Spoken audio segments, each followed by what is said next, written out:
my Toronto. VK on the beat. Check.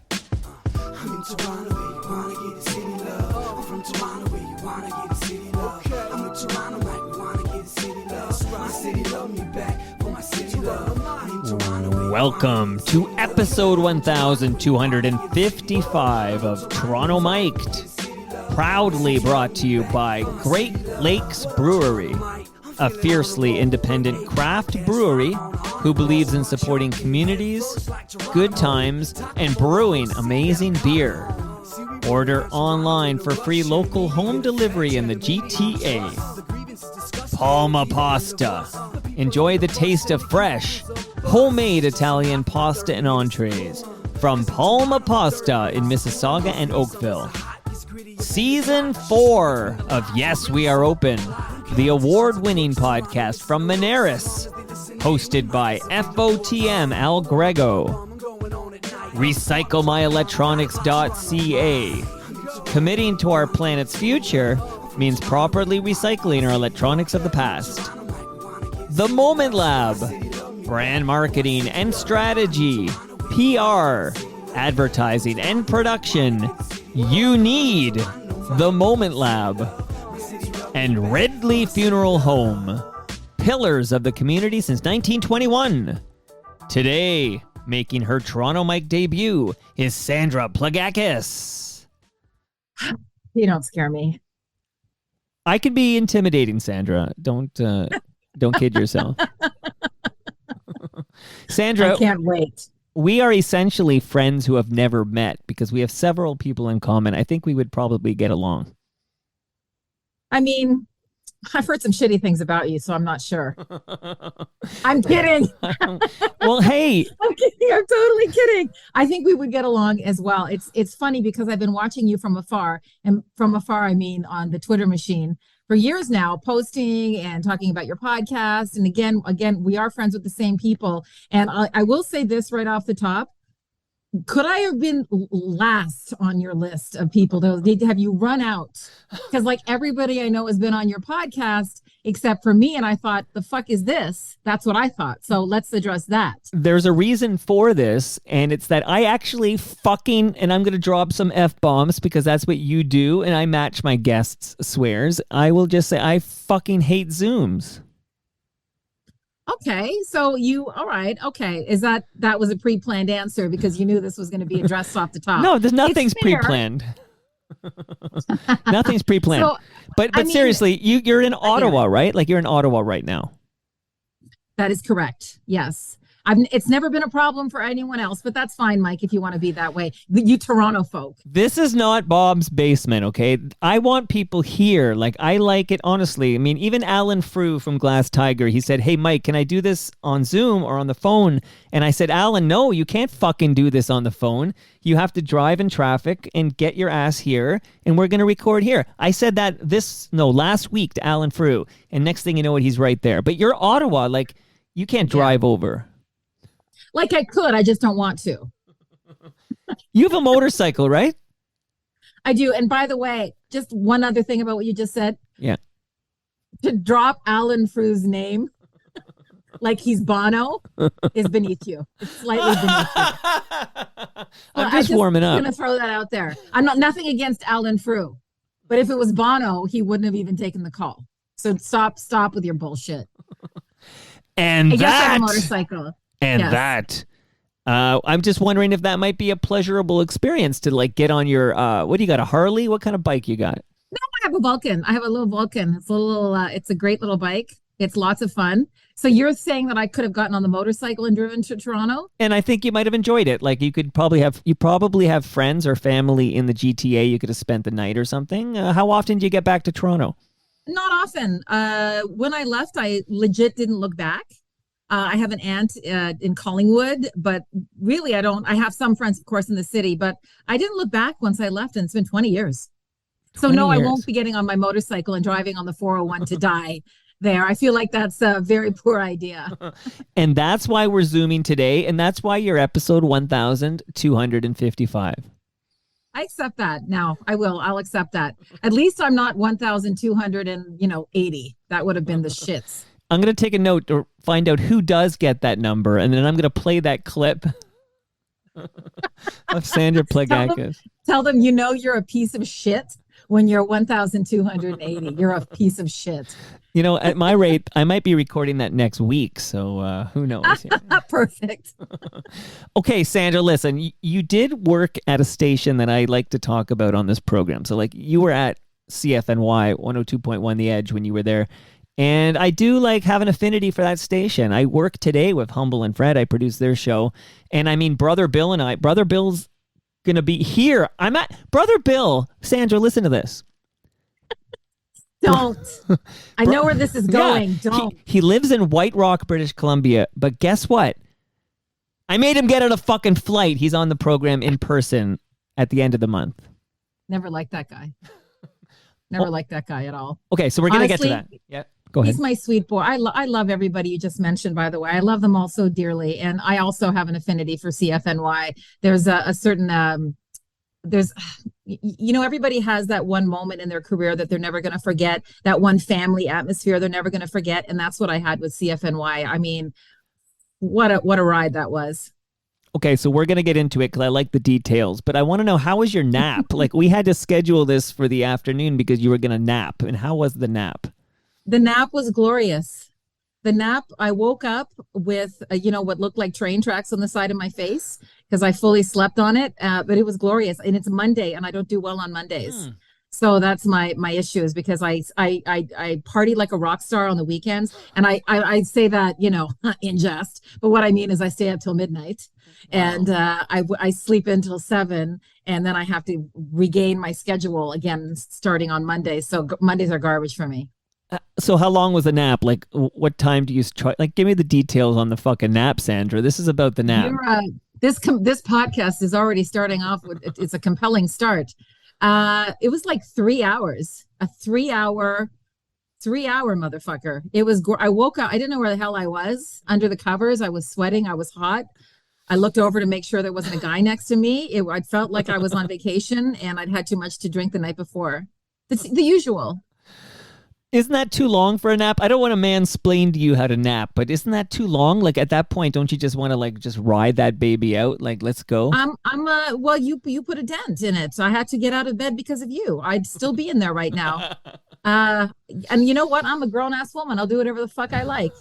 So how early are you waking up in the morning to be, and again, I apologize. I'm not Ottawa Mike, I'm Toronto Mike, but where are you now in the rate? What are your call letters there? And what time do you have to wake up to be on the air in Ottawa? I want to thank you for doing your research. It's literally right in my Twitter handle, but that's okay, Mike.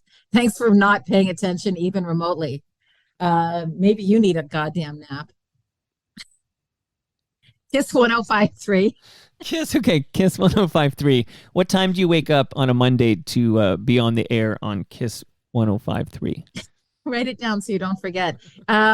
I wake up at 2:55 a.m. to do, because it's a hair day. But if it's not a hair day, it's 3 a.m.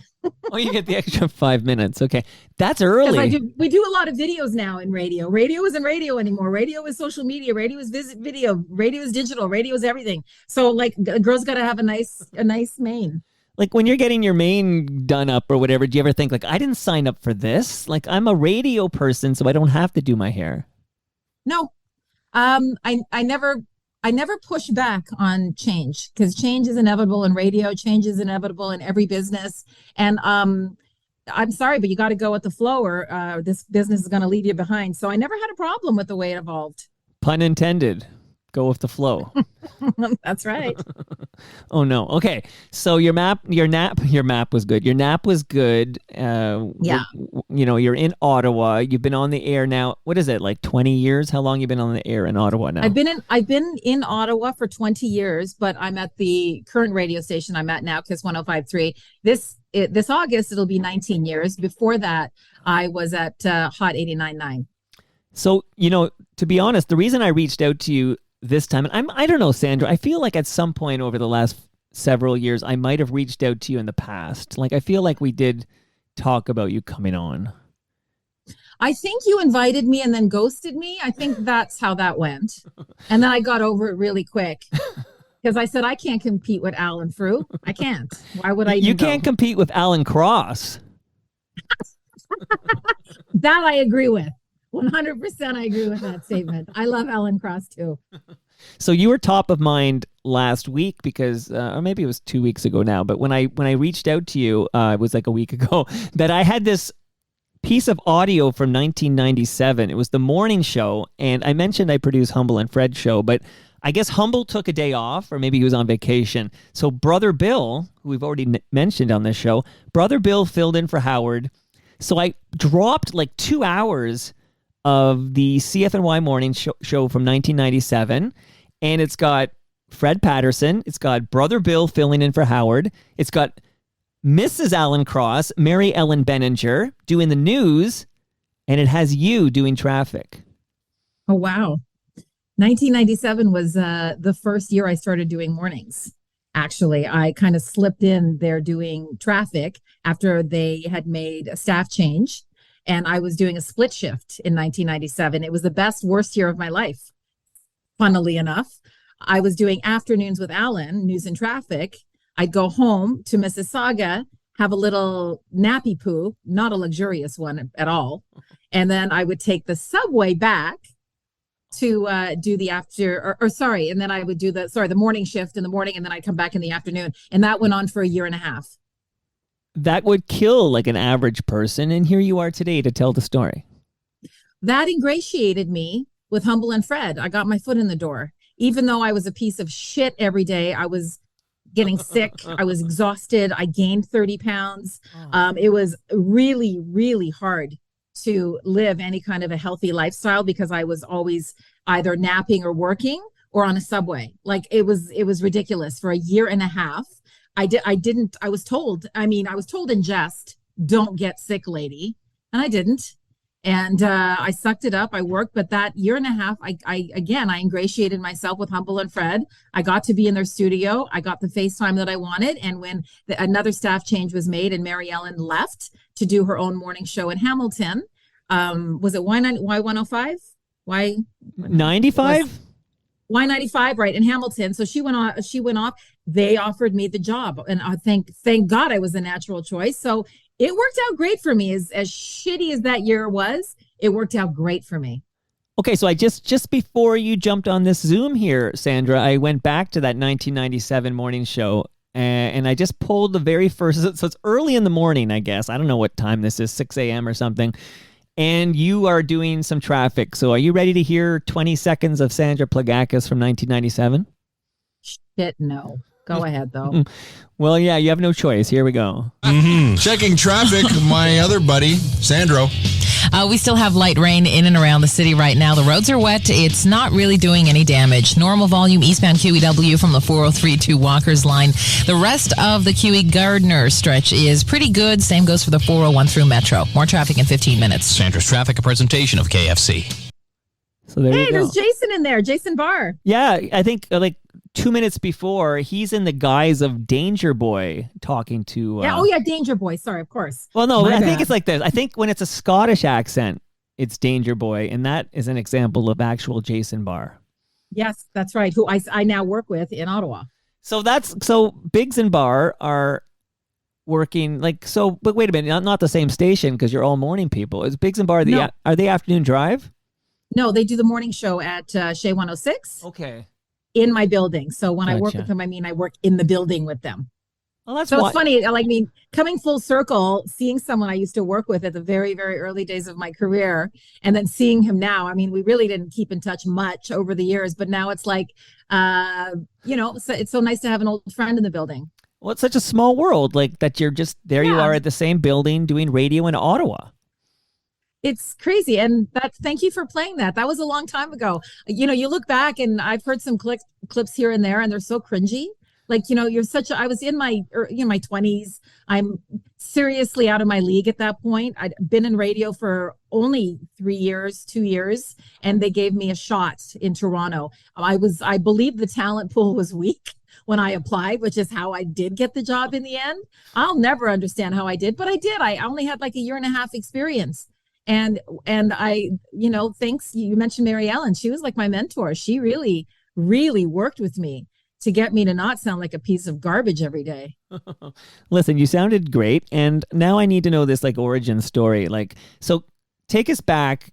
I want to find out how you end up at 102.1 The Edge, but like when did you realize you wanted to be on the radio? Like give me the Sandra Plagakis origin story. It's so dumb. It's such a dumb story. There's no, it's just like anybody else. It's a dumb, dumb story of somebody who was on her way to becoming a history professor. I was taking history in university at Concordia. I am in fact a history buff. And like I've often said about history, it would have been a lot easier had I studied it 2,000 years ago because there's a lot of shit to remember. But I love history. I love studying history. I love maps. Oh, it's a fucking weird it's like a kink. Well, can I tell you? Let me share along the way. I will interrupt you. Yeah. I'm a rude host. Yeah. You need to know that. But I want to just tell you. That. I've already gotten that from you. I am also a history major. No way. Well, I have a double major. History. In English and history. Poli-sci. No, English and history. Okay, that makes sense. And what were you going to do with that garbage degree? I had no idea ever. Like I never knew what I was going to do. I just knew I needed to do something after high school, and I didn't know what I was working at a grocery store, and I just needed to do something. So I went to University of Toronto, and I got like a piece of paper I could hang on my wall. But I actually don't know where it is right now. Do you know where your degree is? I didn't get my degree. Oh. I had gone to Cégep in Montreal, and I was like all over the place. I didn't know what I want. I did 2 years of Concordia University. My girlfriend was taking communications, and she would ask me to voice all of her audio projects. And I really liked it, and I was really good at it. I'm like, darn it, I'm a good talker. I can read and talk really good. And I applied. And they rejected me. And it was the best thing that ever happened to me because that really fucking pissed me off. It's the first time I'd ever really been rejected. Like, you're garbage. See you later. You're a moron. I couldn't even, like, for a communications wannabe, I did a poor job communicating in the interview. Like, it was poor. And then I was sitting around one day and I'm like, what do I want? I mean, really, what do I want? And I was like in the basement of my family's home in Montreal. And I was doing what we do, recording songs off the radio, putting together my favorite playlist, playing DVDs, old records, cleaning things out. And then, I was listening to Shom in Montreal, and I can't remember what DJ came on or what Jock came on, and he was fucking slick. And I was like, I want to do that too. And I thought, why? I have personality galore. I can drink everybody under the table. That's got to be a DJ thing. I'm the funnest person I know in this city. The fuck, I'm going to radio. And I applied for Algonquin College immediately in Ottawa, and I got on a wait list. That also did not come easy to me. And I called the program coordinator every day until he said, yeah, we're just going to put you in if you could just fuck off and shut up. I didn't get in because I earned it. I got in because I was a squeaky wheel. I just wanted to start my life. And that's how it started. Okay, so you were a persistent mofo and it worked out. And I think I hear that a lot. Like people who just like, they're kind of there's a fine line between like annoying and persistence. Like you just got to dance on that line, I guess. I'd like to think I was adorable, Michael, but whatever. I actually don't mind when you call me Michael. Like it's working for me. You can do that. I'm okay. I was going to whether you liked it or not, but fine. Okay, so this is like this is a school for broadcasting. What are we talking about here? Yeah. They have Algonquin has a great little radio program. It's a 2-year program. At the time it was. I think they've merged the radio TV people now. I'm not sure, but it's 30 kids. 15 will graduate because the first 15 realize radio is actual craftsmanship. I can't say the word, so obviously I shouldn't have been in it. But you know what I mean? Like it's just not what they thought. So I wasn't much of an announcer, to be honest with you. I didn't do a single jock show very well at all.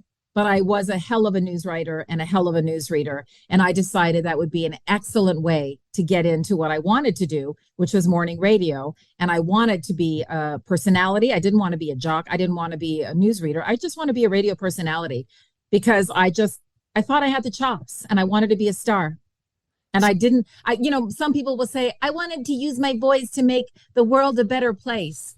That's not why I got into it, but now that's something I embrace. Oh, I thought that was a Michael Jackson impression you were doing there. I don't know what it was. It was me trying to be adorable and cute. Make it a better place. Okay, so but you know what I'm saying? Like some people are like, well, I just want to be community. That's not what I got into it. I just wanted to be a star and I wanted to go and have laughs every day. Howard Stern was hot at the time. His book had come out. His movie had come out. Yeah. I loved the culture. I loved what I was seeing, which of course was not even close to what it was. I mean, it's work. Nobody just gives you a thing and says, okay, here's your lines for the bit that you're about to do. You give a lot of yourself to the business. And I knew I would love it. And I love it even more than I thought. what was your first radio job out of school? I got a job 2 weeks out of school. And actually, that's not true. I got a job right away out of school as a stringer as a Parliament Hill reporter on Shea 106. And they trained me. So when the real reporter died or got sick, they would, they tag me in. And I did 2 or 3 days of training on Parliament Hill. And that was so unforgettable because they have the gallery, the press gallery in there. They did at the time. And it was just a bank of phones. And the guy I was with is like, yeah, you can call your mom if you want in Montreal. You got an aunt in the States. Wow. You got a friend. And I'm like, nice, taxpayers dime, right. Working hard here. So I remember spending a lot of time calling internationally to all of my friends from the press gallery. Or the Corey hotline. The Corey hotline. And do you know what else? What else? We would go into the cafeteria and all the ministers are sitting there having lunch and the press people. And I'd be like going, oh shit. So it was cool. And then I got a full-time job 2 days or 3 days into this little training session. I got offered a full-time job in Brockville.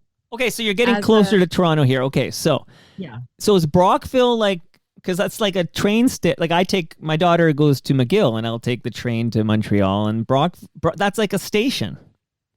Brockville's a station. That's right. That it is. But that's all I know. I just know it's a station on your way to Montreal or Ottawa or something. At the time, Brockville was very much a revolving door. Talent would go, and within a year or two, if you stayed more than 3 years in Brockville, you overstayed your welcome. It's time to go and move on. It was a great launching pad for a lot of different careers. So I was there for really only a year and maybe 9 months. I did afternoon news, and I was a weekend. What the fuck did I do? Oh, I was a weekend anchor. Sorry, I was the weekend anchor. It was a long time ago. News. Yeah. Yeah, and then I was a reporter 3 days a week. What's the name of these stations? I want to hear these call letters of these stations I don't listen to. Back in the day, it was CHXL, The River, and the AM side was CFJR, AM. Okay, The River. They played a lot of Joni Mitchell and Bruce Springsteen. I'm trying to think of river songs. Huh? Rocky station, and now they're just another move station. All right. Okay, well, Billy Talent also has a great song called River Below. That's the Billy Talent song. Okay, I digress here. Okay, so how do you end up... CFNY reference, I see.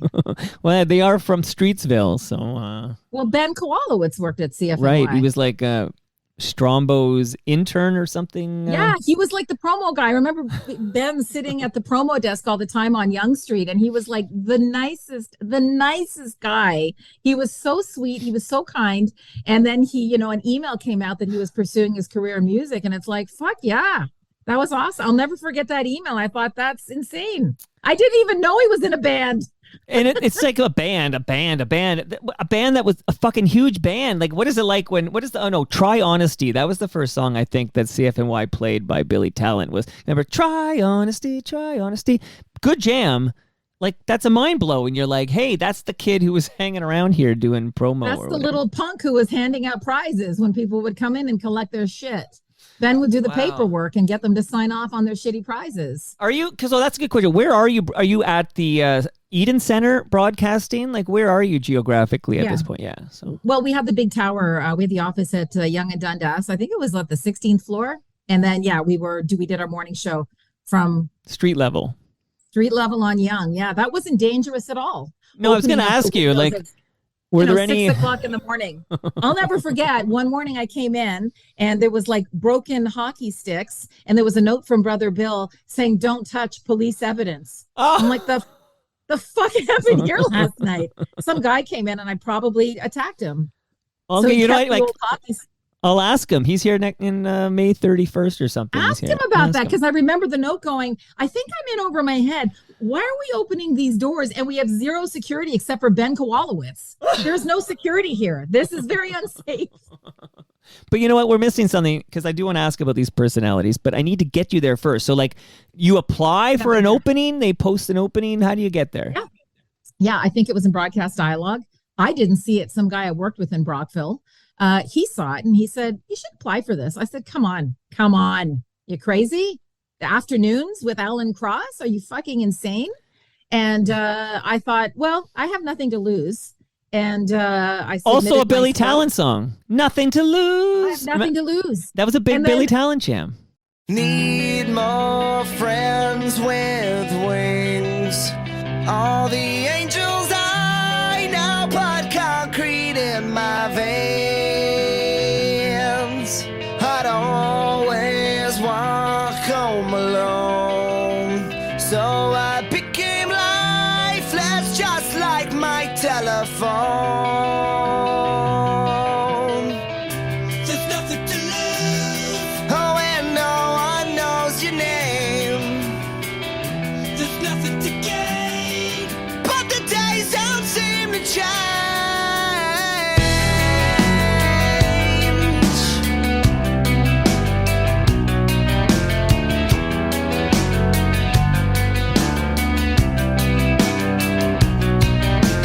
Never played truth or dare.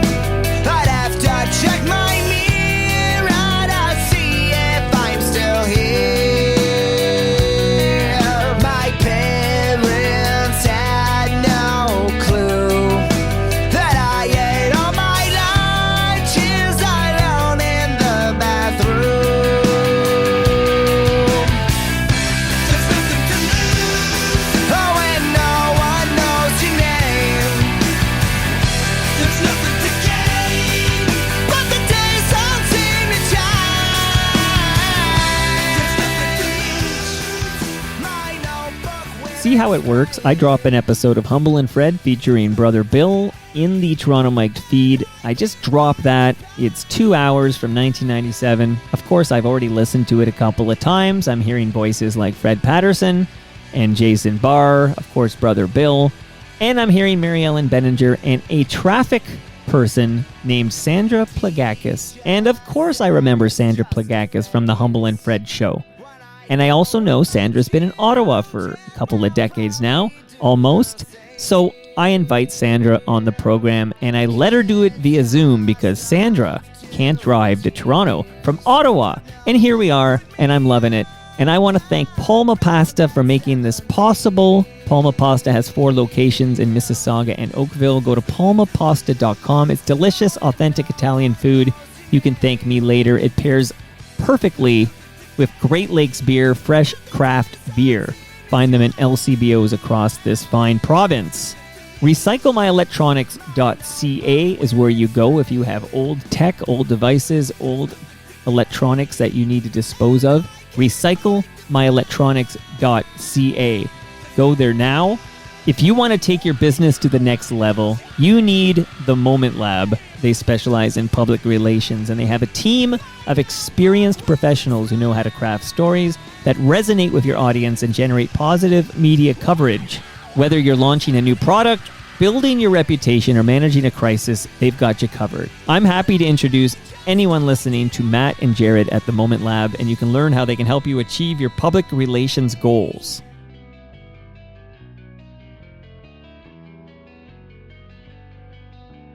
Does Sandra Plagakis like this song?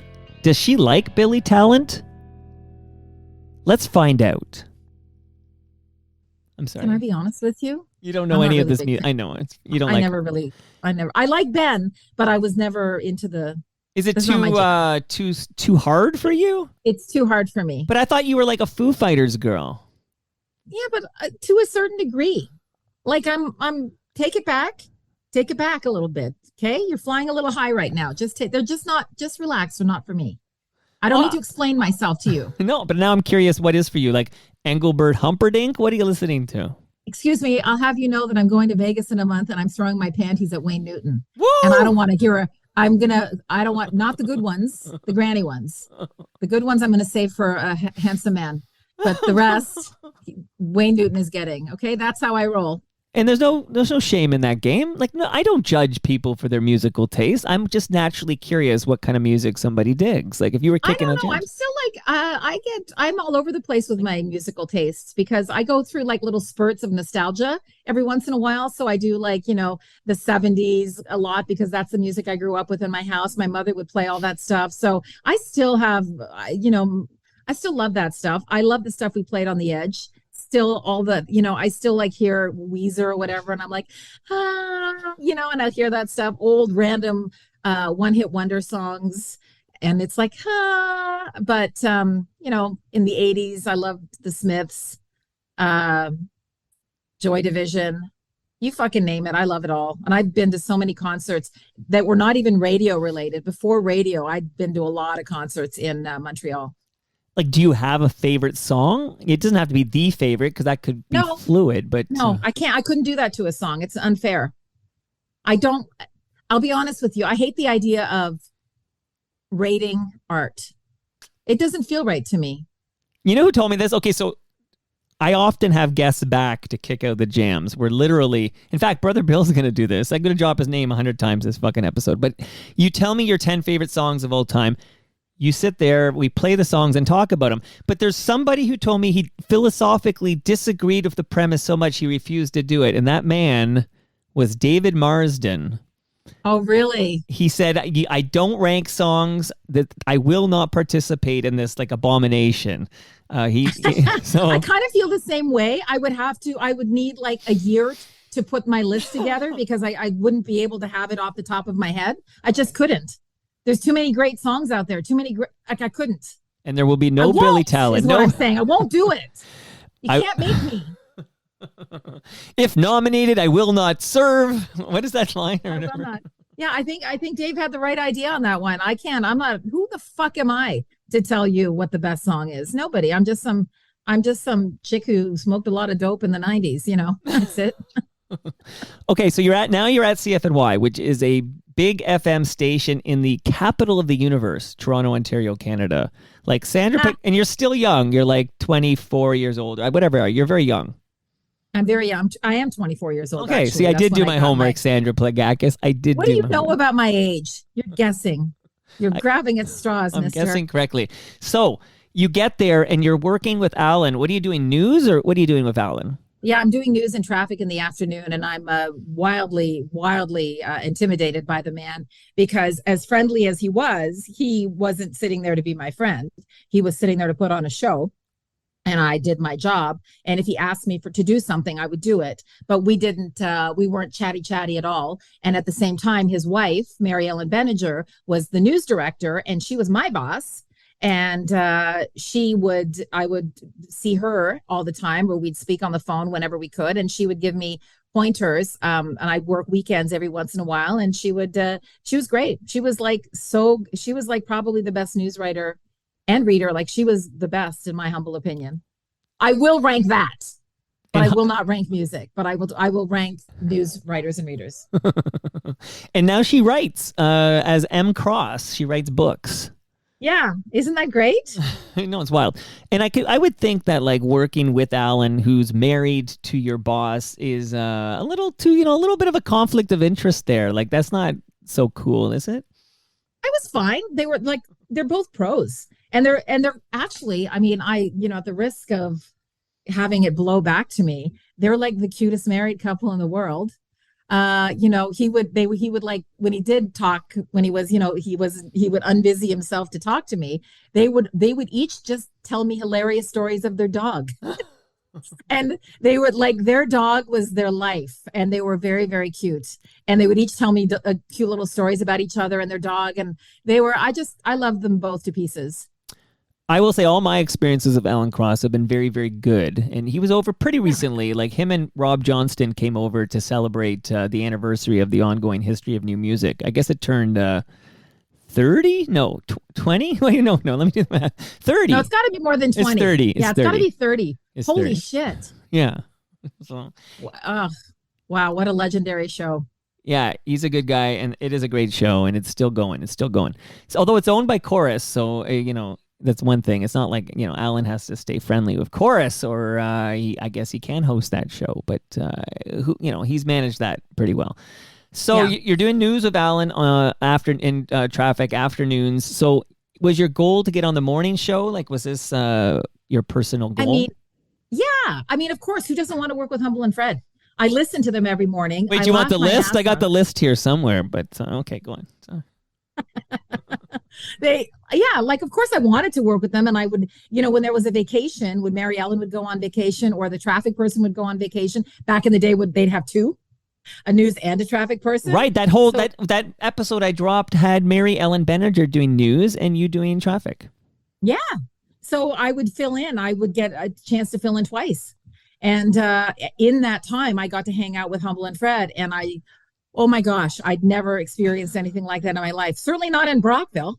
And just this high functioning morning show with lots of different players, lots of action. And just the fact that, I'd be on the air and Humble would just stop everything and start talking to me. I was like, shit.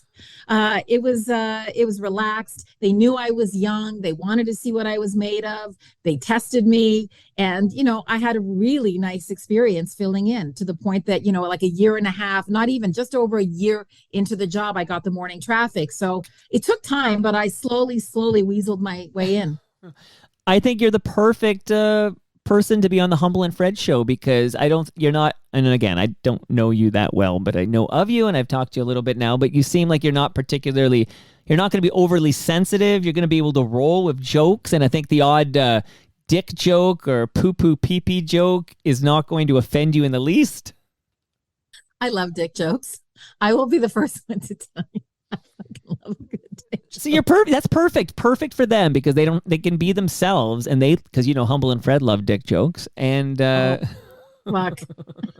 They still. I've never laughed so hard. I never laughed so hard that, not just during the show, but from the time I walked in to the time I left. They taught me, I think, the greatest lesson in morning radio. The show does not happen when the mics are turned on. The show starts from the time you walk in studio to the time you leave. You're putting that energy in. The whole time you're fucking around, you're feeding off the energy of the people around you. And that's how I still do morning radio. It's not a quiet room when the mics are off at all. I don't like that. I don't think that's the way to do it. That's interesting, because I've never worked in radio, but I would imagine calm, whatever. Then the red light goes on, and all of a sudden you're like zany and madcap. Like, this is like... I know that there are still some that prefer to do it that way, and everybody has their own way. But my way is energy, right? Go for it. Just fucking go for it. That's why when 9 o'clock comes around, I literally can't talk for 10 minutes. I'm done. I just have to sit there and just decompress. It takes 10 minutes. Well, that's why you're taking 3-hour naps, because you're exhausted. Can I just say, because the callback is happening here. Just so we're clear, usually my naps are not 3 hours, but today was a special, I don't know what happened. And when you're my age and you can still grab sleep, you don't say no. See, it sounds. Don't ask the next natural question, you piece of shit. Today's going to be the day you die. Shout out to Ridley Funeral Home, pillars of the community since 1921. So, with love. If anyone's out there planning to die, I recommend Brad Jones and the good people at Ridley Funeral Home. Will they kill you too? I have people who can do that for you. Okay, so I am glad to hear that Humble and Fred treated you well. But again, I think you're the ideal personality type for their show. So I'm not surprised they wanted you. Let me say this: it wasn't always easy. I was young. There was a lot going on. Howard Stern, remember, had entered the marketplace at Q, and I remember there was a lot of stress in that room because of that, because it was such a fucking shit. You're talking about the best morning show in Canada, and all of a sudden they're in an unbeatable situation. Well, let's be honest. It sounds like Howard Stern took a huge chunk of this demographic that was listening to Humble and Fred.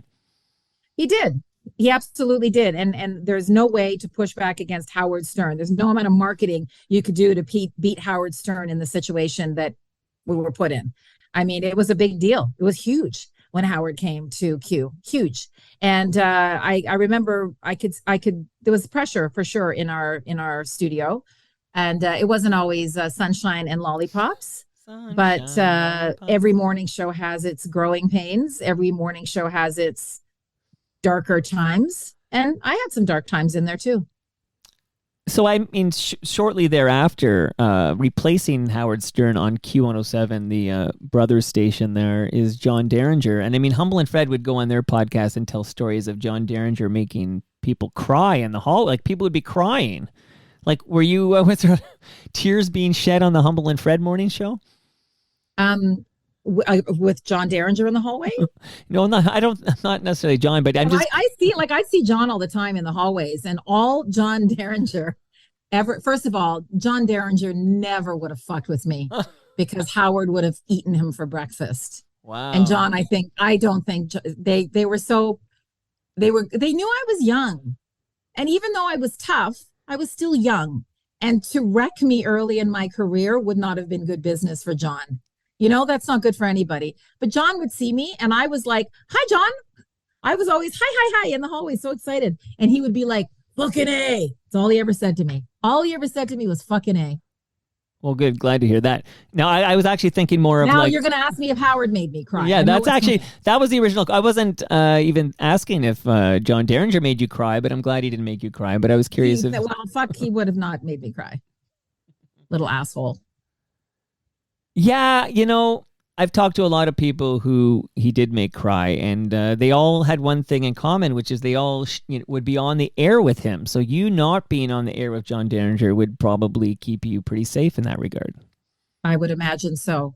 Go ahead, ask your question. No, okay. Just I'm work with these guys today, and I enjoy working with these guys. But you know, they're open and honest on the air about a couple of things. One is that Howard has totally softened. What's the term I'm looking for? He's calmed down, like he's matured. He's not nearly as likely to blow up as he might have been in the 90s. I'm just curious how it was working with 90s Howard.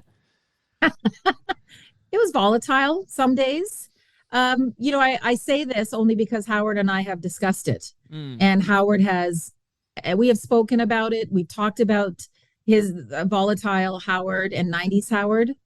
And the best thing about Howard is, yeah, he could be a dick in studio. 100%. He was a dick at times. But the one thing Howard did was always fix it. As soon as he realized the damage he had caused, and you know what I mean? Like, as soon as he knew that he hurt somebody in the studio, he immediately pulled you aside and talked it out and addressed it, and apologies were made.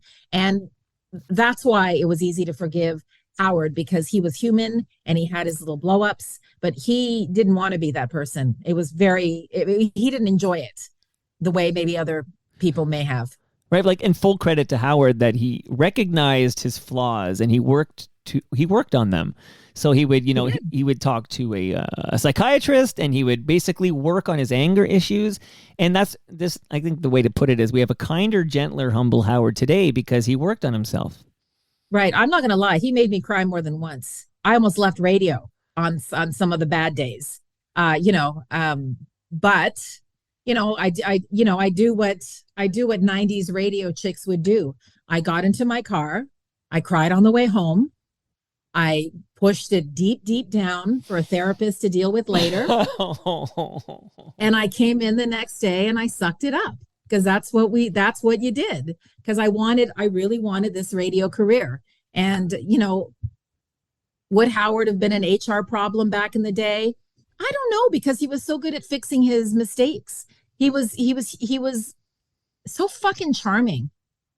But he's one of the most charming people I've ever met. And I'm rooting for Howard. I was always rooting for Howard and Fred. And they're really nice men.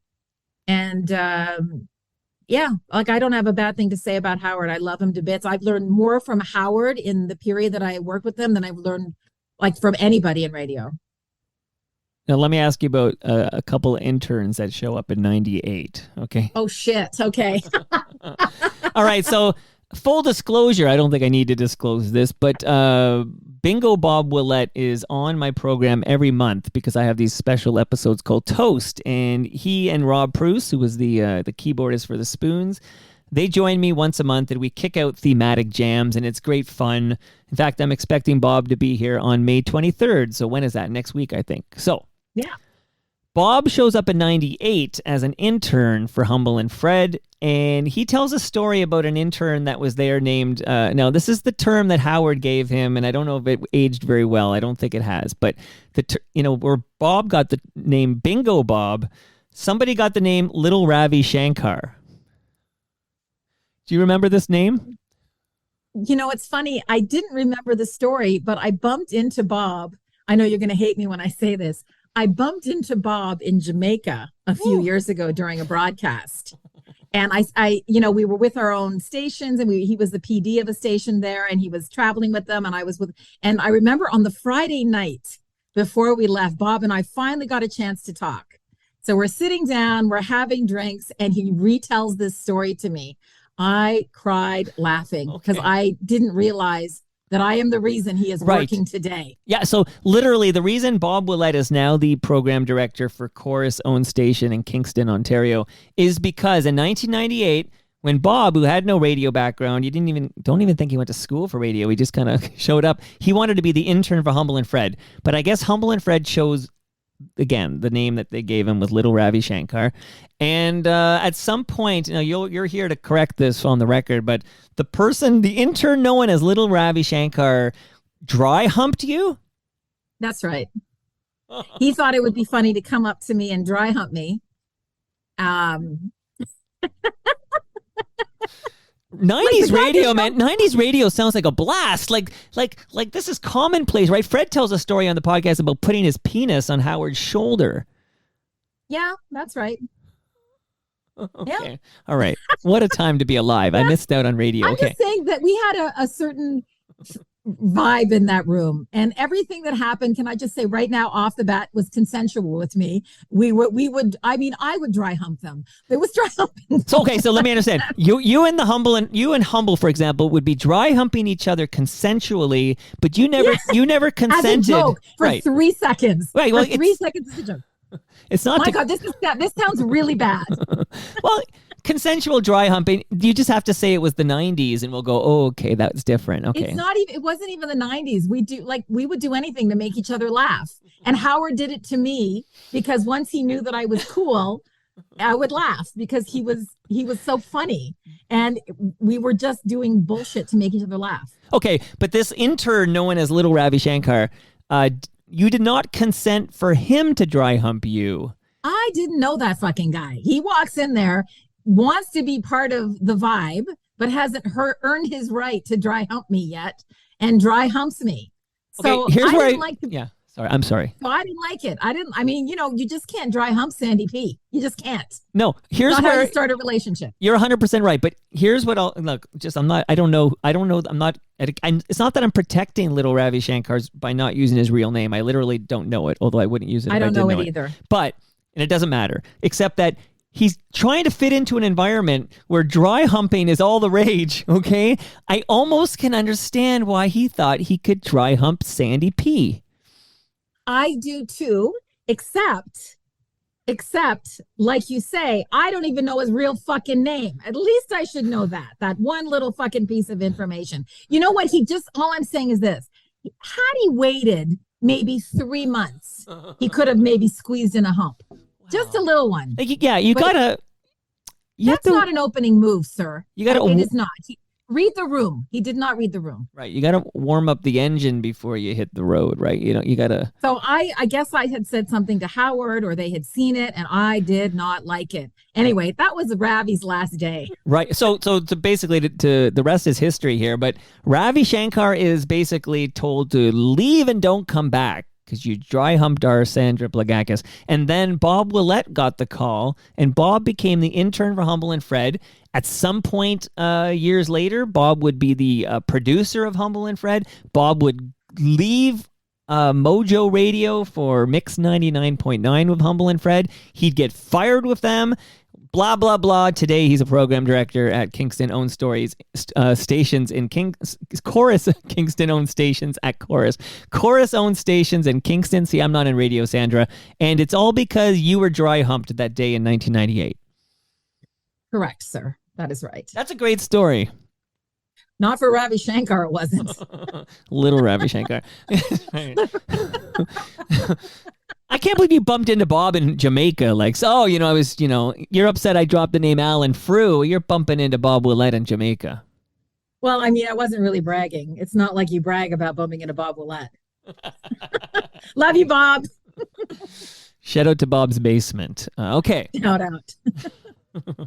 So you're now just wrap up your Humble and Fred years, and then basically we talked about Danger Boy, but Danger Boy, of course, Jason Barr is in the same building as you in Ottawa now. Was Todd Shapiro, what was his role? Do you remember? Was he the producer? Yeah. What was he up to? Todd had worked with us with Dean. I worked with Dean Blundell as well. So when Howard and Fred moved over to Mojo, I stayed at the Edge with Dean, Todd, and Danger Boy. So it was the four of us. Right. And Dean took the job despite knowing I was pregnant with my first child. He still came. And then I took maternity leave for 4 months. I came back, I got pregnant again, and I moved to Ottawa. All right. The big question is, why did you quit this gig at 102.1 The Edge to move to Ottawa? For my family. I thought, who the fuck gives up this job? Brand new morning show, hot new morning co-host. Things are going really, really well. I'm having fun, but I didn't have any family in Toronto. One kid, one on the way. Cost of living was high. My family was from Montreal, and my first husband's family was from Ottawa. It just seemed like a really smart move. Yeah, we all make sacrifices for family, and you made one that ended up working out for you in the long run. Yeah, I don't regret it at all because my quality of life improved unbelievably moving to Ottawa. It's literally, I think, as sad as it was, and I'll never know what could have been in Toronto, I am never going to regret the decision to move to Ottawa. I have come to really love this city. I love it here. No, and you're doing well there because you're morning show host for whatever it's been, 17 years or whatever you've been there. It's 19 if you were listening. I was listening. All right. So as we leave CFNY for Ottawa, and again, you actually, because I want to prove to you I did some homework because I always do homework, but you actually went to Hot 89.9. Yeah, I went there with Carter Brown. We were the first morning show. Never met him. Totally an arranged marriage. Very odd way to start a morning show. And we started that radio station from the ground up. There were four of us in the end on that morning show, and about a year and 9 months in, we crossed the street to go to Kiss. And you're still there. That was the second best decision I ever made. Some people will say, well, you went there and you never really achieved the rating success you had at Hot, and that's true. But I have met some of the best people I've ever met in my life through my connections at Kiss. I don't regret the move for a second. I think it was the right one for me. Still. Good. No, good. That's everything. So yeah, it worked out. Now we did, you did accidentally answer the question I didn't ask about, did John Derringer ever make you cry? But I do want to know, just before we leave that chapter of your radio life, like, were you aware of what was going on down the hall? Because Humble and Fred said they knew what was going on down the hall. I'm just curious, like, did you know that he was like yelling at colleagues and calling them terrible names and making them cry? Like, were you aware of that? No. You know what? It's funny because maybe my memory is shot or maybe, I just knew that he was an asshole and everybody said he was an asshole. And I was very careful to be polite to him in the hallways because I didn't want to have a run-in. I had no idea until I heard about it years later what was going on. Again, when Jennifer Valentine came forward, that was, of course, years later that went on. And Maureen Holloway, who was actually working with him at the time. That's right, she was. No, I had no idea. And I had seen Maureen at a couple of functions, and she's just so friggin' cool, like one of the coolest ladies ever. And I would never in a million years guessed that was going on. So I didn't know. Now, she did say it got much worse when she had to go in studio because a lot of Maureen's years in the beginning were remotes. Like she was ISND, ISDN? ISDN. That's the one. ISDN, whatever. So when she Yeah, wasn't in I the can room with him, imagine. it was much easier. And then when she was forced to kind of be in the room, that's when things went south very quickly. Yeah. I never saw her actually in the radio station. I'd only see her at station parties. So she was still working remotely with him when I was working with Howard and Fred. So I never heard any of these stories firsthand. And you ask yourself, what would you have done had you heard it? And Right. I mean, I don't know. I don't know, but being a woman in the business, seeing these things happen to other women is pretty terrifying. And maybe that's one of the reasons I didn't know too much about I don't know anything about what was going on. Maybe it was for the best. Otherwise, who knows if I would have left or not.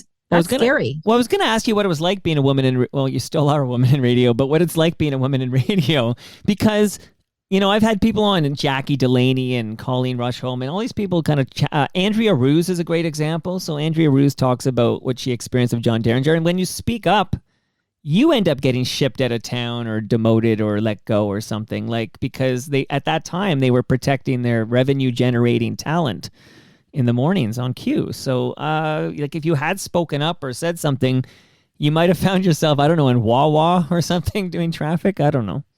Right. I've had moments in my career that I'm not going to get into where I've witnessed other bad behavior and I've wanted to say something and I was told to shut the fuck up. Right. That it would blow back on me way harder than I wanted it to for saying something. So that has happened to me at one time in my career. And I still look back and I think, God, you know what? What if I had said something and said, I see this happening. It's happening in front of me. I've witnessed this. And it was very hard to not say anything. But at the same time, I honestly believe that it was going to correct itself. I really believed that there would be a positive outcome to the story. And there wasn't. I was wrong. And you have kids, you can't, you're like, I need this job, right? You need the money, you need the job. But I was like, trying to get a divorce. I had other shit in my life. And I'm like, God damn it. What am I, if I say something, what's going to happen? So it probably is the biggest regret of my career that I didn't say something when I did see something going on. It wasn't, it was, again, it was about discrimination against a pregnant coworker. Wow. Yeah. It's hard to be a woman in this business and be pregnant. I'm going to tell you, I never had that experience. I'm lucky. Howard and Fred, they loved it. Dean took the job when I was pregnant. Who takes the job to work with a hormonal pregnant lady? He did. He didn't care. Good. Go on mat leave. All good. It was a non-issue. Hot 89.9 hired me pregnant. Non-issue. When they want you and they treat you with respect. I was always treated with respect in regards to my pregnancies, but not every woman in this business can say that. I feel like I had Mike Cooper on the program, and I think he was doing a morning show on Easy Rock, with Christine Cardoso, I want to say, and she went on mat leave, and then during her mat leave, Aaron Davis took over, and the rest is history because they That's one of the reasons why it's scary to go on. Taking a year off of mat leave in radio, it's a risky game. I took 4 months with my first kid, 3 weeks with my second. I'm not here to fuck around. 3 weeks, Sandra, and you, literally that was to protect your job, right? I mean, you were in. Well, we had started a new radio station at the time. I made the offer. They certainly never forced me. I mean, I still had stitches in me, and I'm going into work. Oh my God. Oh my God, Sandra. Okay, so because I was hoping you'd share with a compare and contrast, late 90s, being a woman in late 90s radio versus being a woman in 2023 radio. Are things better now? Are things improving? Is it still an uphill battle? Just let me. I'm the first one to tell you that, and I shamelessly say this, and I'm sad that there isn't enough female representation in radio, even in 2023. There are far too many morning shows in this country that don't have female talent on it, and I don't understand why. I won't name them because you can all look around, and sometimes it just works out that way. I get it. You put your cast together and you find the right chemistry, but I always think how unfortunate there aren't any women on that show. There should be. Why aren't there women? Especially when you have radio stations that skew female. Why the fuck isn't there a woman on that show? That blows my mind a little bit. Still, that there are more than one morning show in this country that don't have women on them. So there's that. Yeah. I was lucky, Mike. I didn't have a really terrible experiences with my coworkers. I'm a tough broad. I don't complain. I fight back, and I've learned. Yes, Howard made me cry, but after Howard made me He's cry, made me cry too, for what it's worth. He's made everybody cry. Fuck. And then he hugs you hard. He's the best hugger too. So it's the crying combination cry hug.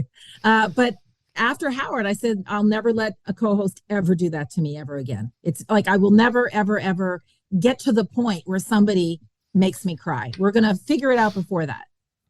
So let me ask you a real hypothetical here, okay? Let's pretend, this is all hypothetical, Sandra, but let's say you find out today that you're pregnant. Are you with me? Boy. Okay. Yeah. Okay. All right. Yeah. You're pregnant now, so you have 2 children, right? This was like a third on the way now. It's in the bun is in the oven, as we used to say back in the day. Who's the baby daddy? Give me a nice scenario, please. I want a good scenario. I was gonna ask you. Can it be a bearded biker? Of course it could be a bearded biker, but yeah, of course it can be a bearded biker. Okay, so the baby daddy's a hot bearded biker. So you're attracted to bearded bikers. Oh yeah. Okay, that explains why I feel no sexual chemistry here, because I'm the opposite of a bearded. I'm a non-bearded cyclist, and you're like, fuck that. Right? Fuck that. You're too skinny and fit. Disgusting. Oh, do you like a bearish man? Like a yes. Okay. I like tall, large. I like John Goodman with a beard. Not that. Like not. Reel it in a little bit. That's too much. His ass has to be bigger than mine a little bit. So that's a bit of a. Oh, you have a type, Sandra. One. This is fascinating. Okay. So anyway, one of these. Okay, so bearded fine. Biker has put a baby in me. You're starting to sweat here. Okay, so yes, a big gutted, bearded biker has impregnated you. Okay. How much time are you taking off at KISS there? What is it? You taking an 18-month maternity leave because you're like, fuck it, I've earned this? What's going on? Are you going to be back in 3 weeks? It's all hypothetical. It's not binding. I feel like I take a year because I've earned the right to take a year. And the first 2, I blew it. And those are big regrets. Yeah. Well, you have earned it. The 3-week one. That was a big mistake. Well, yeah, I 3 think weeks. I'd take a year or 6 months to a year for sure. Yeah, no problem. I wouldn't even think twice about it. It would be a non-issue now because I've been around for so long, and I wouldn't worry too much about it. But I will say it does suck that you've because I can totally see your mindset, because I mean I've seen it in action. Like that, if you out of sight, out of mind. If you're not on the air and then they have to make adjustments because they got to go without Sandra. Those adjustments might work or be good, and they might be like, hey, we're going to keep the adjustments and we'll find something else for you to do. And you could end up doing fucking traffic on Alan Cross's show. Fuck. Downgrade. Yeah. I mean, that's if we're going to dig deep here, that's the fear, is that the person they replace you with is going to be way better than you, and they're going to get the chemistry that you never had with the morning show. Yeah, that's absolutely a fear, and it's a real fear for a lot of women in radio, which is why many older broadcasters, like women who, maybe were broadcasters in the 80s, 70s, 80s, 90s, didn't have babies. There's so many women who chose not to have babies. Oh, that's and terrible they'll say it was because, I didn't want babies. And I'm not saying that that's not true, but I'm saying they were also in a career that certainly wasn't warm and welcoming to mothers. Very interesting. Now, you have a male co-host on KISS. My sweet Chris. Chris. Okay. What's Chris's last name? Chris Love. Okay, let me see his birth certificate. I don't believe he's got Love on there. Come on. Who gives a shit, Toronto Mike? All right, Plagakis. I bet you that's on your birth certificate. Okay. You know it. So, does Chris have any kids? Yeah, he has a daughter named Lily. She lives in Toronto, and he goes and sees her quite often. I live in Toronto. Okay. I know. I'll tell him to go and pass by sometime. What a coincidence. Okay. Hypothetically speaking, if Chris takes, what do they call it? Parental leave. Because, this is the one thing. Okay, so I have 4 kids, okay? I never got a day of parental leave. Like, I never got a day of parental leave because I didn't want to I didn't want to cannibalize time from the mother. Like, this was my mindset. Like, okay, don't take time, because that just gets extracted from the time that the mother gets, because you share this. I should probably have said that my first husband, also known as the plaintiff, he did take paternity. Okay, so he took time. Okay, gotcha. Yeah. So the kids did get time. But in with, radio, I'm just parent. I got you. No, I'm glad you pointed that out. Just not the better parent. Also known as the plaintiff. I like that. Okay. So I'll get off this very, very quickly here. But when a Chris, and I'm using him like just hypothetically, like Chris takes a parental leave, that's also that's not any easier for him. Like, he might also be hesitant to take any parental leave, because out of sight, out of mind in radio, somebody's always gunning for that job. Like, I could see a male father, if you will, not taking parental leave for the same reasons you didn't want to take parental leave. Yeah, that's absolutely fair. I could see him, although, I mean, he's my number one. So he's fine. If he wanted to take a year, I'd be waiting with open arms for him to come back. That's beautiful. Yeah, he's like one of my favorite people in the world. And we started our relationship. I didn't like that guy. One fucking bit. But now he's one of my best friends. It's funny how that happens sometimes. But it can go either way. Like, sometimes that does happen, and that's beautiful. But sometimes you're like, I knew there was a reason I didn't like this prick. I always thought I was a good judge of character. And I thought that him and I together would be horrible. And I didn't feel that we had any chemistry whatsoever, but the powers that be felt different. And I honestly, I couldn't. I did not see it. I became very pissed off. I was frustrated every single day for 9 months. Wow. And then finally something clicked. And I thought, fuck, I like this little fucker. He grew on you like a rash.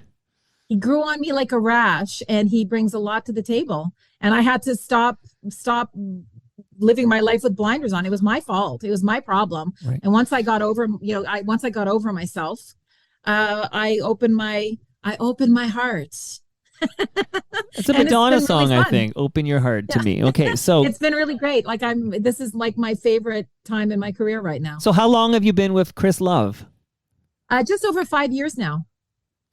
Good for you, Sandra Plagakis. Yeah. See, even though I didn't think I had it in me to like start another morning show. It's like a lot of work. You're building from the ground up. It's like a thing. And it's like, fuck, nobody knows him. And we have to go out and do those fucking coffee runs again and meet people and do all that shit all over again. What if Chris Love wins the lottery next week and he says, Sandra, I love you, but fuck, I'm rich. I'm out of here. Peace. Like, can you start again? Yeah, I'll start again. Because you're still very young. I want to go until I can't go no more, and I still got a lot more to give. I hope I stay around for a little while longer.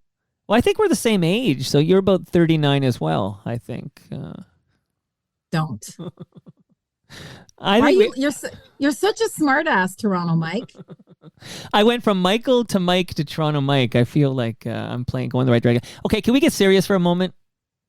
All this was the pre-interview. Okay, let's get serious for a moment, because I want to know, because I did do my homework, and I can't even say this, okay, but GMG? I don't know what GMG is. Okay, let me start again then. I'll clean this up in post. No, I won't. The fuck are you talking about now? Myasthenia gravis? Oh, yes, my little disease. Okay, I'm just curious. Yes. Okay, so apparently it's also like GMG. Like, it's like a faster way to say that difficult thing I just said here. So just in a we don't have to dwell on it, except that you had these symptoms. I've had it for a long time. It's pain in the ass, but it's fine. Like, literally a pain in the ass? Is that the symptom? Your ass hurts? Like, what is the... It's neuromuscular. So I wish. At least I'd feel something again. It's neuromuscular. And so I would have like problems like lifting my arms, problems walking, problems speaking, which was obviously the worst of it because I would conceal it. Yeah, I had a droopy eye. I just thought I was tired because I did morning radio. So that's how it started. And it took 7 years to diagnose. So why so long to diagnose? It's rare? What is the deal there? It's just rare. Did they think you had a stroke? Like, what was the... They told me it was all in my head. Oh, psychosomatic. They literally told me it... I've since found out that women are treated a lot differently in the psychological world, in the medical world than men are. That was probably the looking back on it, I can easily see that I was brushed aside because I was a woman. I was treated like a hysterical woman who, she's slurring her words. Oh, she must be drinking, or she's just a new mother and she's, out of her depth and she's losing control. They told me I was crazy. Okay, and again, so the symptoms are you slurring your speech, you had motor neurology, like you couldn't lift your arm. Is that what I'm hearing? And you had like a droopy face thing, and they think this is just you like malingering symptoms, like for attention or something, or just psychosomatic, like you're just making this up. They told me the company was concerned. This is when I worked at the Edge later days. The company became concerned because they could hear it on the air every once in a while, the slurring. And, even when I went to parties, people thought I was drunk at 7:00. I wasn't drunk. I just couldn't, the later the day had gotten, the more my symptoms were exacerbated because I was tired, better in the morning, worse in the evenings kind of thing. And people thought I was I'm not drunk. I'm not anything. But I just tried not to talk too much for a long time. And now I'm getting it all out in this podcast, ironically. Those were the symptoms. And they told me I had globus hystericus, which is a disease, a psychosomatic condition that Asian women get who are oppressed by their husbands. Do I fucking look oppressed? You don't even look Asian. Ironic. Okay, shitty. But 7 years, eventually 7 years, and you get a diagnosis. And what's the treatment? I take a bunch of pills every day. I have I have my pill box. I want to make you feel better because I do think we are similar age. You can tell me your age if you want. I feel like we're similar. I will do no such thing. I would like to remain. I'm just doing the math on like when you show up and how maybe you got a couple years on me, maybe. But okay, I'm also taking pills every day. So don't feel bad. Like I take blood thinners, like an old man. Oh. Like I'm like an old man. I don't feel bad about it. It's just a pain in the ass. And right. I've been doing it for so long that for example, I took a motorcycle ride out to a cottage this weekend. I forgot my pills. Yeah. And I'm just that's like it's such an afterthought. It's just part of my routine and I don't even think about it. My conditions I'm under control completely. Right. Every 4 months I go to the hospital. I get what I call an oil change. They put some antibodies in me and I'm all fresh and ready to go. Well, that's good. Okay, good. Yeah, it's all good. I'm glad to hear that. Yeah, it's fine. Seriously, my health is, thank God I haven't been in crisis in 15 years. Okay, good. Tell me if you have a minute. I hope you don't have another nap to get to or something, but tell me what... Are you still involved with the Cherry, like this lifestyle subscription box for women who are fun, flirty, and a little dirty? I most certainly am, Michael. All right, tell me. No, I'm Michael again. I like it. Okay, because I think lifestyle with a side order of sexy. Yeah. So it's a subscription box. You know what that is? It's a box and there's stuff in there. Yeah, that's right. It said very appropriately by a man. It's just shit, right? Yeah, it's shit. I said stuff, not. I was gonna say shit, and then I said don't say lifestyle, shit. But the twist is that it's seasonal. So every season you get a box. You sign up for the subscription, you get a box, and every season you get a dirty little surprise inside, which is basically a sex toy. But you don't know what it is until you receive it. Okay, and you are a founder of this Cherry company. Yeah. Okay, good for you. Is it a solo project or do you have a partner on this? I have a business partner, and it's been gosh, is it 2 years? 2 years. Very interesting. We started it. Yeah. And, I knew I was getting a divorce. I knew that my life was going to change. I knew that I was going to be on a single income and I was going to try to carry my house and keep the kids and keep everything intact. So I decided that this would be a good little side hustle. Maybe not for now, because I don't know too many small businesses that make money off the get-go. But over time, I think it will. Amazing. Okay. Listen, two things here. One is I do have a podcast you might want to listen to called Yes, We Are Open, because Al Grego's been traveling the country talking to small business owners and entrepreneurs about their stories of success and their trials and tribulations on their way. And I think that if you listen to Yes, We Are Open, especially season 4, which is happening now, that you would be inspired. So that's like a legit pro tip for you. Thank you. I actually will listen to it. I love podcasts. Yeah, and it's brought to you by Moneris too, and it's very good. And the Cherry, I would just take this moment to tell women listening, hopefully some women are listening. Tell them like how can they get subscribe to this subscription box for women who are fun, flirty, and a little dirty. A lot of my listeners are fun, flirty, and a little dirty, I've noticed. Are they? Yeah, good. Well, this works out perfectly. It's thecherry.com. Cherry spelled CHERRIE. Okay, and we actually just sold out of our spring box, and our summer box is coming out in 2 weeks. So new shit's on the way. It's a good one. Okay, no, seriously, women FOTM, or whatever, dudes for their chick, I could see, whatever, chicks for their chick, I don't know. Get the cherry here. That's very cool that you're doing that. Yeah, it's really fun, and it's been a real, just doing small business. I really had no experience with it, so it's been quite the learning curve. A lot of mistakes made, but we're getting there. Okay. And since we got serious with your illness, which you are now recovered from, and I'm very grateful because I just met you, we just became friends, and I would hate to think you were unwell, but you look great. Okay.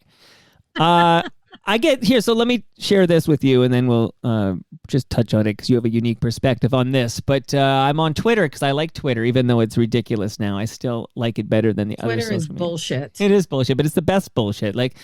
I just can't find a replacement for Twitter. What do you use, or do you just opt out of social media, Freddie P style? Oh my God. TikTok. I love TikTok. I felt I was too old for TikTok. Oh, we're not too old for TikTok. TikTok is where the party is at. I'm sorry, as much as I'm sure a lot of people would hate to hear it, TikTok has replaced conventional television for me. Every night before I go to bed, I bring my little tiki-talkie machine, the phone, into the, and I just for 20 minutes, I look at videos. You'd be amazed how many great ideas I get for the show. Okay. Watching TikTok, how much good content I get with people telling their stories. There's a lot of great story. There's a lot of bullshit. I don't need to see young girls shaking their booty at me. I'm not there for that. And the dances, not there for that.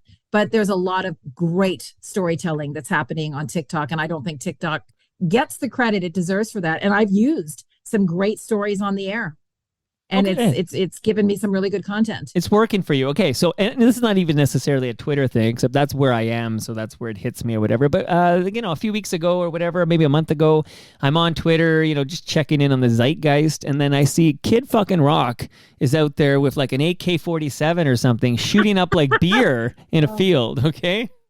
So I'm like, what the hell? What the hell's going on here? And then it turns out that he's shooting up Bud Light because Bud Light works with 1,001 influencers, and one happened to be a transgender person. And then there was this outrage from, I don't know, the far right, who felt like this was very woke of Bud Light, and they were offended by it somehow. Anyway, when this is all going down, I'm like, this is just speaking for Mike, Michael, Toronto Mike, my many monikers here, but I'm feeling can we stop the planet so I can just get off now? I don't understand this whole Kid Rock shooting his gun at a case of Bud Light. And I'm just curious, because this is coming on the heels of Dave Chappelle, who I thought was very smart and funny, and I very much enjoyed his specials, but he's chosen the hill to die on. He'll be transphobic, and this is me talking, I find his content to be transphobic. And I had this conversation with Colin Mockery and Deborah McGrath, who came on this show, and they were talking about their transgender daughter, and you could hear the concern they have for her safety. It was palpable. They're concerned for her safety because of all this bullshit, Kid Rock shooting up Bud Light, Dave Chappelle bullshit. And I'm just curious, what's your thoughts on this, Sandra Plagakis? Well, you're obviously asking me because, I have a trans son. And I've talked about that pretty openly over the last few years, very proudly. Like Colin Mockery, I too am incredibly concerned for the direction in which our planet is going against these human beings. Kid Rock, I think, made a very misinformed, idiotic decision that day. Very misinformed. I think he thought that Bud Light was going to be the new face of, Dylan Mulvaney, who is the transgender woman who she was simply sent a can of beer with her face on it. Right. They weren't launching a campaign. They were sending her a beer to say, hey, we think you're pretty awesome. And she is. Mm-hmm. She is amazing and brave as I've ever seen anyone, and chronicling her journey very openly on TikTok and social media, and really doing some good things and spreading some good vibes. and leave it to that fucking moron, Kid Rock, with his fucking droopy eye, speaking of, to go and do something so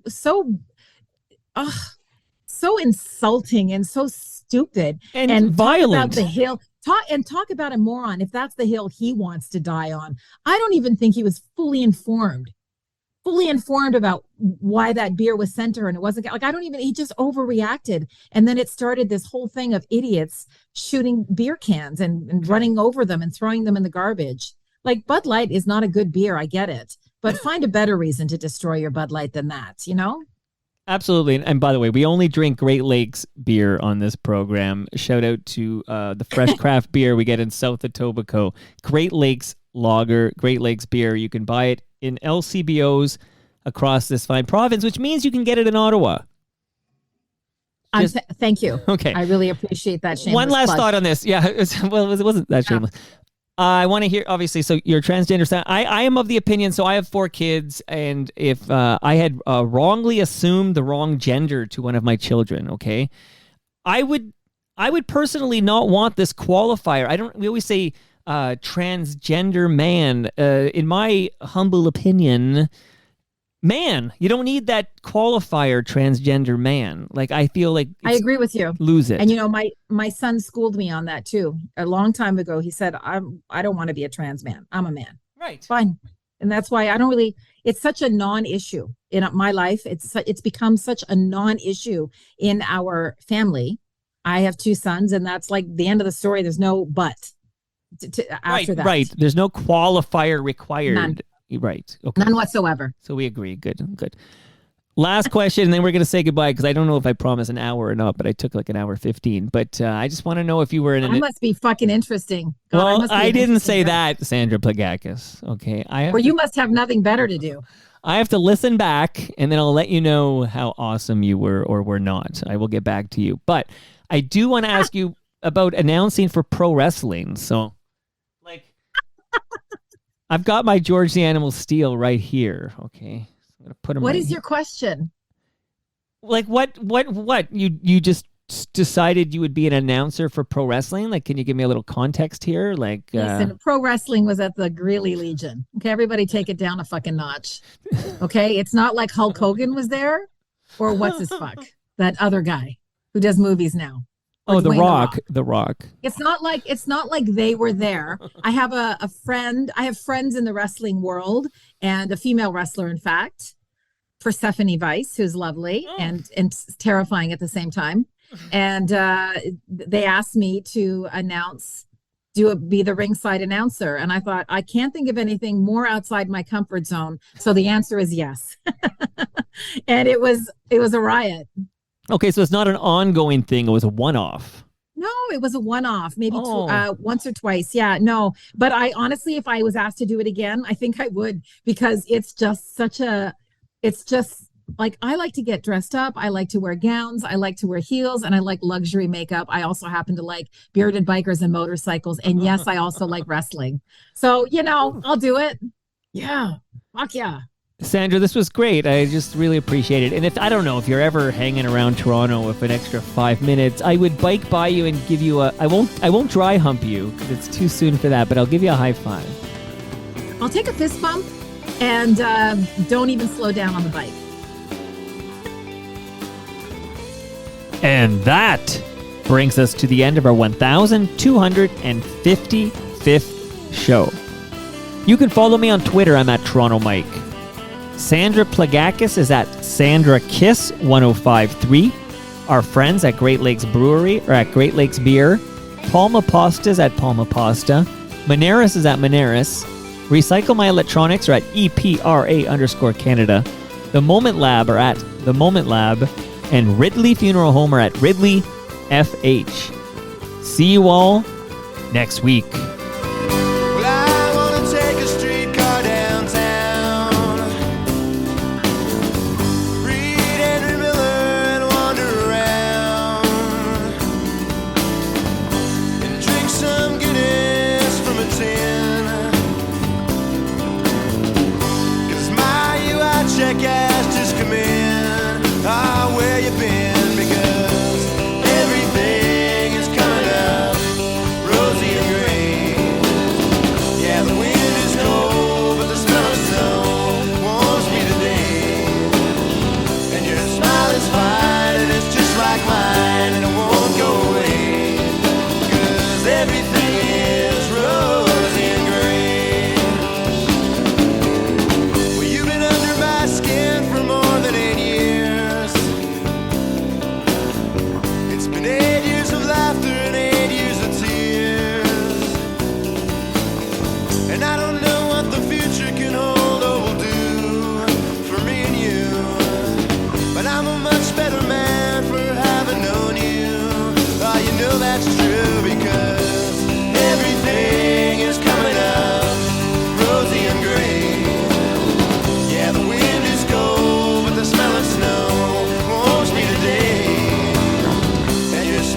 best that I can. Maybe I'm not and maybe I am. Who gives a damn, because everything is coming up rosy and green. Yeah, the wind is cold, but the smell of snow warms me today. And your smile is fine, and it's just like mine, and it won't go away. 'Cause everything is rosy and gray. Well, I've kissed you in France, and I've kissed you in Spain, and I've kissed you in places I better not